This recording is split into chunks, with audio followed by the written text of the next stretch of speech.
In-niċċa magħrufa bħala tal-Vitorja li turi l-Madonna b'Ġesu fuq diraja u li sfortunatament tinsab moħbija u minsija f'ġemb tat-tela tas-Saqajja għandha bżonn intervent ta' restawri li jlaħħaq spiża ta' madwar 1900 euro. Jirriżulta li din in-niċċa skont it-tradizzjoni marbuta mal-assedju l-kbir tant li d-data li kien hemm miktuba fuq l-irħama tagħha turi l-1565 miktuba bi-stilarbi tas-seklu 16. Wieħed isib ukoll il-kitba bil-Latin sawn waslu t-torok. Fl-1565 l-imdina kienet taħt il-kman ta' Don Ascanio della Corna u minn fuq is-sur sa ta' jara l-kolonni tat-torok resqin lejn l-imdina.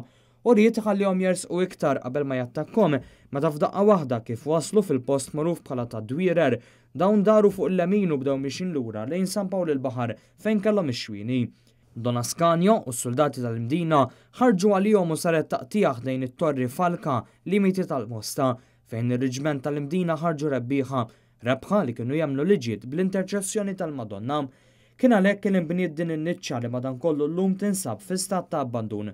Kien fit-8 ta' Settembru li għadda l Net News irrapporta dwar l-istat ta' din in-niċċa. Servizz tal-aħbarijiet li wassal biex kunsilliera tal-Partit Nazzjonalista fir-Rabat ewlieni fosthom Rudolf Grima talbu li jsir studju dwar l-interventi li hemm bżonn fuq din in-niċċa. Mir-rapport imħejjem minn James Lee Curry, konservazzjonist, joħroġ li n-niċċa għandha bżonn intervent ta' tindif, studju dwar saffi oħra li żdiedu maż-żmien fuq dawk oriġinali bil-possibilità li dawn jitneħħew biex jinkixfu dettalji fl-iskultura, it-tneħħija ta' siment u materjal ieħor fil-wiċċ li żdied mas-snin, it-tisħiħ tal-istruttura, rikostruzzjoni ta' partijiet li tmermlu u kissja b'materjal protettiv li jipproteġi n-niċċa mill-elementi. Minħabba li l-ispiża hi waħda sostanzjali, fil-ġimgħat li ġejjin mistenni li l-Kunsilliera tal-Partit Nazzjonalista bl-għajnuna tal-Konservazzjonisti ifittxu metodi biex jinġabru l-fondi għal dan ir-restawr.